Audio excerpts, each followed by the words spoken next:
this race is, the 200 plus distance is crazy.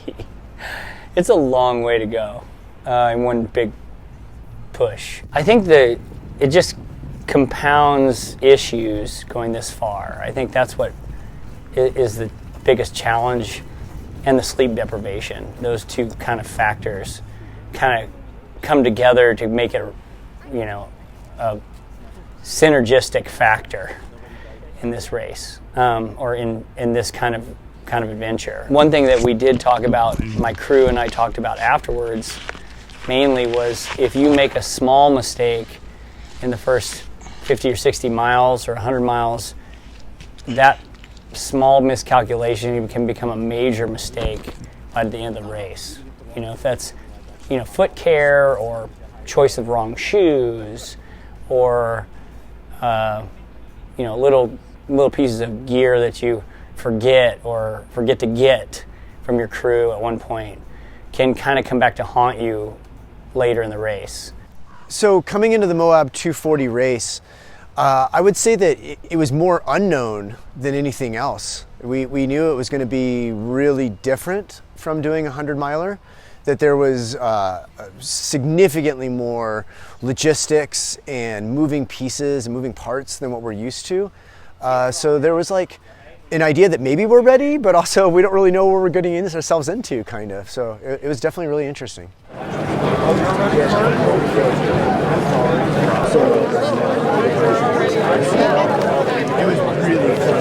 20 minutes to start.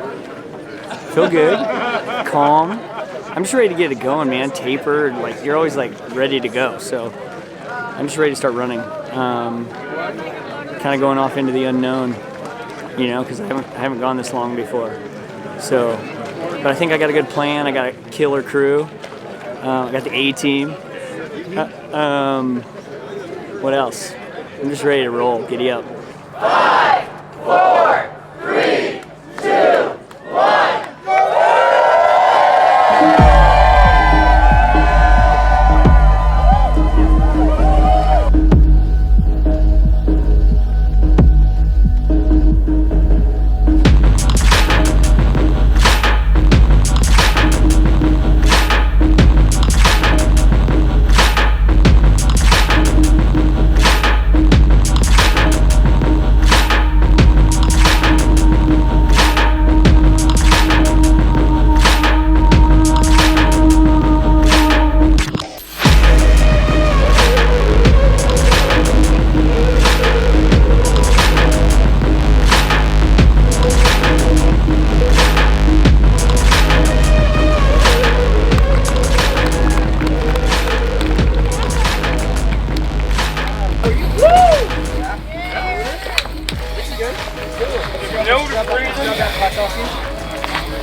Electrolyte?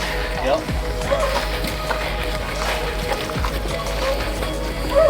How's the story? Cruising. Just cruising? Doing good? Mm-hmm. Do you want a bite of some real food yet, or are you going to keep going? I'll take a little bit of mashed potatoes. This is a little elk sausage on there, too. No meat. Not yet, lad. Yeah, exactly. Don't forget your 2 blues. You got your drink. Yeah, I got it. 2 blues. That's here. How you feeling? Cruising? Great, dude. Yeah? Super comfy? Yeah. You're running the cruise, right? Yeah. Okay. There was a weird spot tracker that showed someone running 6-minute miles, but I'm sure it was a mistake. Yeah, that's a mistake. Go in here. And then that.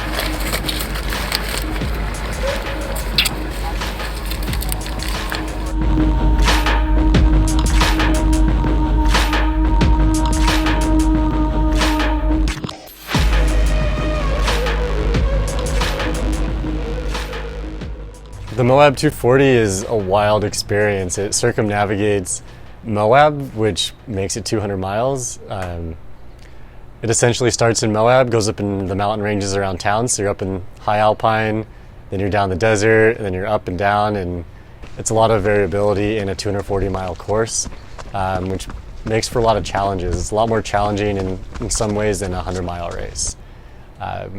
Jeff Browning has done many hundreds. He's won Hard Rock. He's done well there many times. He's placed top 10 at Western States. He won various other hundreds and some solid FKTs, but he's never gone this far, nor has he stayed awake this long in his life. So it was a brand new experience for him, and Jeff has been toying with the idea for I don't know, a while now, and when he asked me to pace for him, I couldn't say no.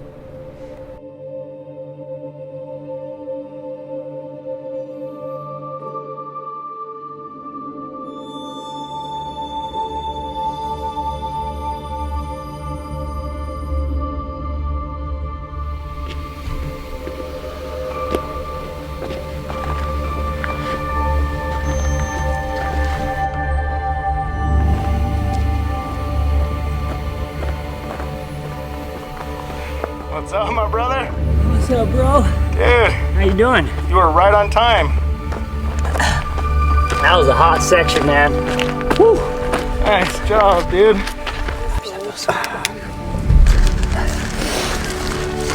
Man. What's up, man? Okay, that can go in there, I guess. Okay. What else do I need? Do you want to take a bite of some food? Yes. We got potato and burger in here. We also have some pickle if you want it. I'll take pickle. Yep. I've got coffee and broth. You didn't use that buff, right? Yeah, I just went. Oh, I need another TP thing. Yep. Let's go to them. I need that. This light of fan. Just tell me if I'm too much, too little. A little too much. I just love you, Jeffy. I've been thinking about you all day, man. You know, if you want to drop out, we found the coolest trail in Moab. Oh, great. Yeah. That's not very cool. Empty flask. Seriously, dude, we had the most racing run today. Excuse It was me. Awesome. So you've been alone, basically, Since the we went sidewalk ended? since we went to the trail. Yeah. When we got on the trail, I took the lead, and I haven't seen anybody since. Yeah. That felt good, dude. You're feeling good. This is you. This is you. We're gonna see buddy. you. We'll see you at sunrise, Jeff. Okay. Love you, brother. Get in. Yep.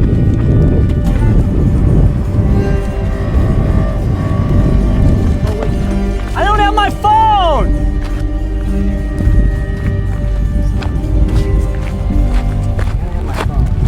So, you know, one of the things that's really unique here and a few other races in the world, but is this like list of required gear that you have to carry. And that's something that every racer has to have that maybe isn't necessarily what they would choose to have. So one of them ones was you have to have your cell phone with you at all time. That's something that we never would send Jeff out with. And we let him leave the aid station without a cell phone. He actually had to come back and get it. Which then of course led to our running joke the rest of the week, which is that everybody would ask each other 10 times a day, what's the last thing we asked Jeff? Do you have your cell phone? You know, it was pretty fun. Pretty fun.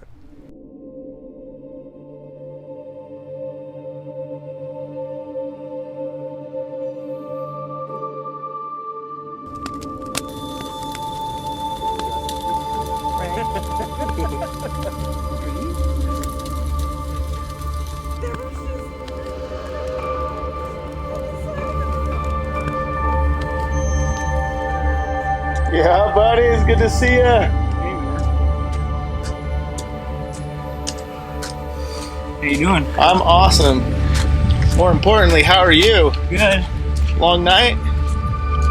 Hey, that's a big climb up, Shay. Took a 3-minute to close my eyes at 6:30 this morning. Just laid on my back in the dirt.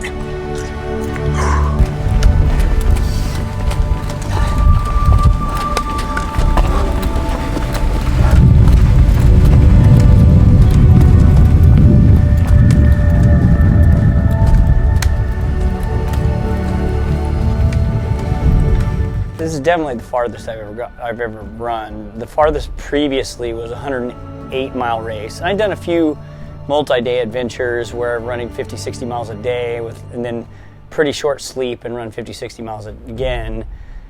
But so, you know, going, you know, way over double what I'd ever gone before. I was expecting it to be a little like it didn't seem as, when I think about it in context, it seemed really long. But during the race, you just break it up from like checkpoint to checkpoint. So the next thing I know, I'm like, you know, gone farther than I've ever gone before, and then I just kept adding on to that. I was surprised at how well my body felt for most of it. That was kind of actually a surprise. I thought I would, you know, I had normal lows. You get lows in hundreds, and you kind of get these little low spots and you come out of them. I had some of those, but you just have a lot more. You have a little low spot and then you come out of it. And I think a lot of it has to do with sleep deprivation in these, you know, that second night. Once I took a couple dirt naps and then took a planned 30-minute sleep on the second night, beginning of the second night. And then I was forced to take a few other short naps, like a couple 5-minute dirt naps, and then another 15-minute one right before dawn on the beginning of the third day. And I think the sleep deprivation really starts to catch up to you. All right. So it's hard to function. It's hard to be coordinated. You kind of lose your coordination a little bit when you're really, really tired like that and you're falling asleep on your feet. I think that's a hard one to deal with. You know what? I'm mad. I think I only have wool. Do you want those? Do you want mine? We have the same size. Yeah, give him yours and you can put on his. What kind do you have? The NGG is the one you gave me, medium weight. Yeah, let's try that. Because for some reason it's causing a rash on my feet. Where's my clipboard list? So, I need a change. You need one? Yeah, we need to get you changed. He needs to change all the way down to his underwear. Yeah, I gotta get naked on the bottom half. Here, this bigger one's way easier to deal with. And then roll it down instead of. So, right. Let me show you something. Come on, server. Surfer trick. Like roll it that way instead. Ooh. And now it will never fall off you. And even if it does, And if it does, we'll have a show. exactly. Dude, if you only knew how many places I have, like. Yeah. I do it all the time at trailheads. Yeah. Okay, where's the? The fun thing is you do it like. Where do we put those? They're right here. I got it for you. Whoa. Lost my balance. Yeah. Give me some socks and the lube. Burger. Let's see the lube. I'm getting. You got coffee in this one too? Yeah. Yeah, that's perfect. I don't mind. And then I'm just gonna use these socks. I just had caffeine. Not these old one, please. You definitely don't want to over caffeine. These are the ones he's putting on. God, it's frozen solid. Your feet covered just to keep them Where are the socks? I'm ready. All right, bro. Where are we going? That way. That way. All right, Jeff. That's right.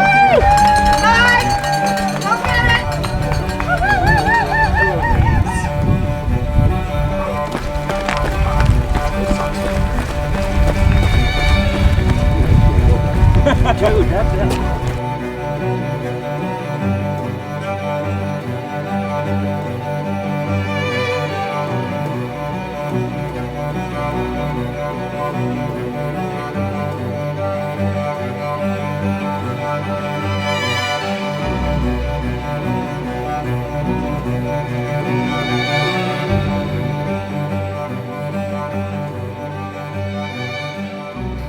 So we're at mile, I don't know, 100 something plus. He's never ran this far before in his life. So he's in virgin miles right now. He's never ran this far before in one go.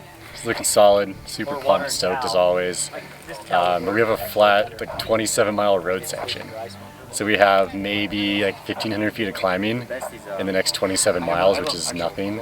And it's just sandy, hot, and exposed, and it's noon, like literally noon right now. So it's gonna be a warm day, but he's stoked. And then we get up in the mountains again, and he's right on time for course record pace. So yeah, I think he's gonna smash the course record. Honestly, he's really strong on the climbs, and so after this long hot day, he's gonna climb a bit, and then we descend down Porcupine Rim to the finish, and he keeps things going how they should be. Like he's gonna beat the course record.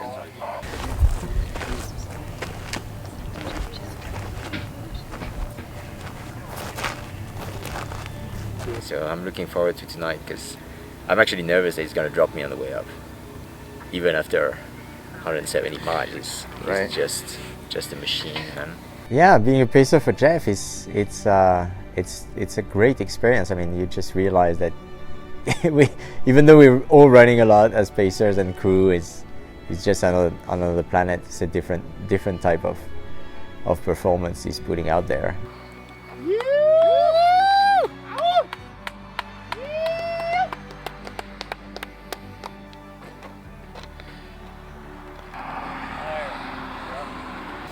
Well, I put caffeine at noon so I could sleep right now.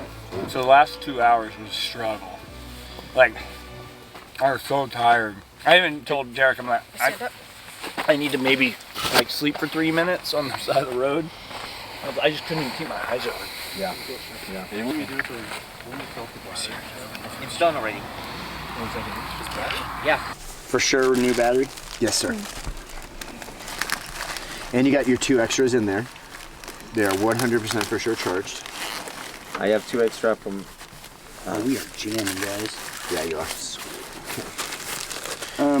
We don't need these wool socks. Those need to go with you. No, definitely not the wool Gloves? socks. These gloves go with you? Yes. Either of these chargers for any reason? You're an hour through the heat. No, but you've been drinking.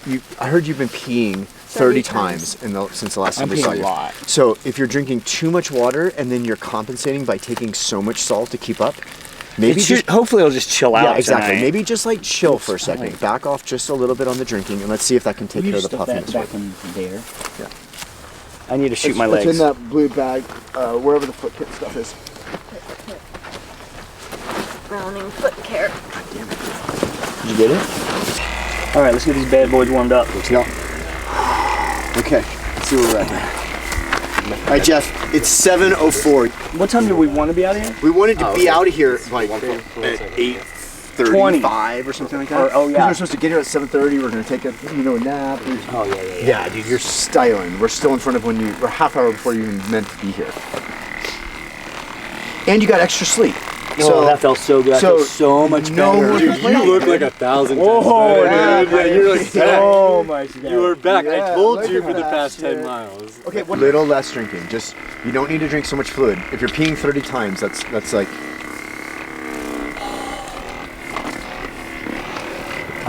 I'm procrastinating. Good Good self-identification. You don't need to see that. This is a weird one. Like nobody cares. They're not even here. Are they all like? Where are they?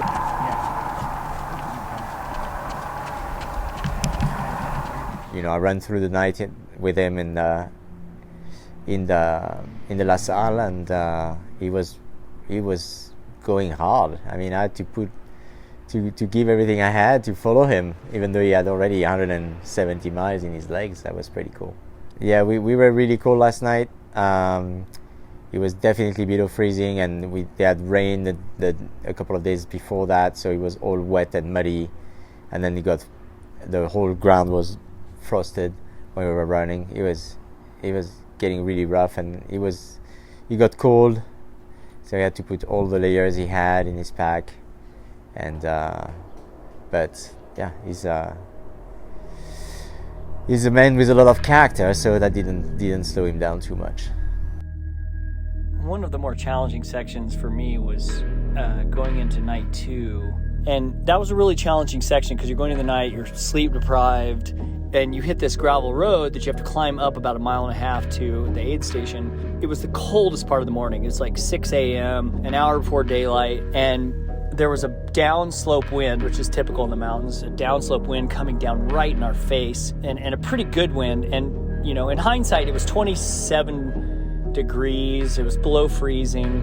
And one of the mistakes I made was knowing that I was so close to the aid station. I had an extra layer in my pack, but I just was like, I'm almost to the aid station, So I just kept pushing and pushing and pushing up that hill, power hiking with my poles out, and I just didn't want to stop and put the layer on. And that was a big mistake because I got really cold. So by the time I got to the aid station, I was kind of hypothermic. My wife got in the van, and Jen just cuddled up next to me and tried to help with body heat. And I was just so cold.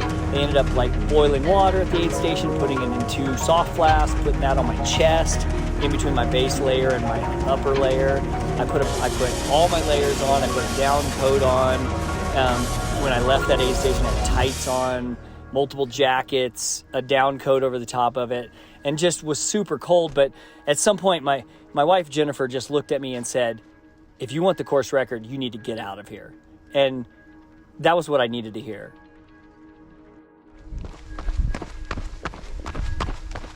The Salt Mountains are legit. They're pretty rugged. There's not a lot of infrastructure, and the trails are pretty hard. So we started running in below freezing temps with our puffy jackets on, and then the sun came up, which is really cool. And it's really inspiring when you're out for a long time to have kind of that shift of light. It just kind of wakes you up and you're ready to start a brand new day. Out of the way, boys.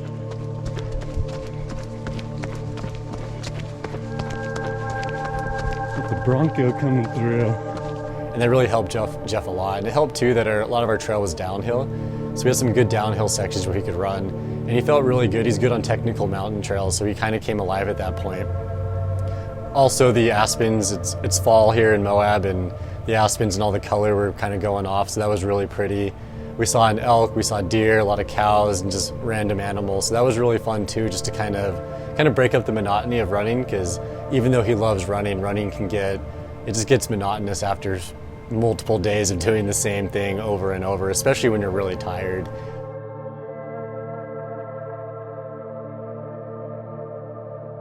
I never knew what love was until I held you. I never knew the right words until I found you.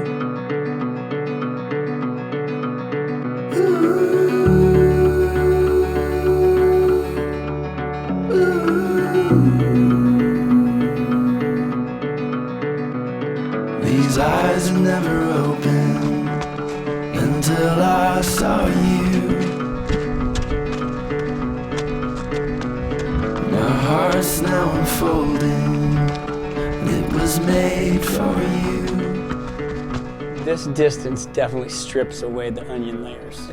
You're pretty raw by the end, like just emotionally, physically.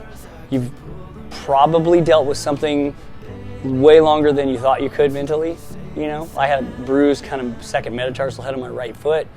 Last descent was horrible. And at one point, I think I told Derrick, we'd figured up and it was a little over 7 miles, and it was all technical descent on Porcupine Rim, and I was just like, this is like the longest 7 miles of my life I've ever experienced, you know, or something like that. I mean, it was just, like mentally it was like so much weight on me that it was so far. 7 miles seems so far. I mean, I run that for like a short training run at home, you know, midweek. It's like, oh, lunch run, boom, 7 mile loop, you know? But 7 miles at the end is just like, oh my God, that's so long. Mountains yet to climb.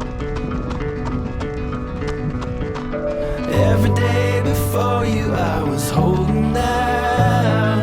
If you want the stars, I can pull them down. Baby, in my arms, you'll be safe and sound.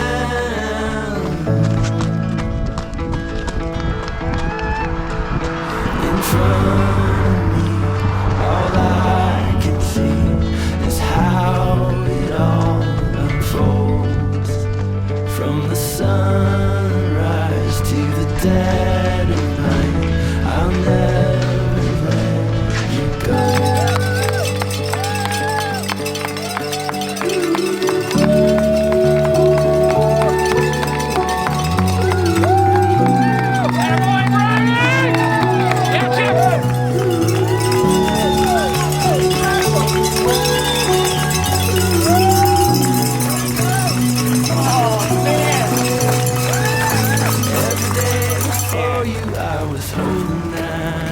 Nice job out there.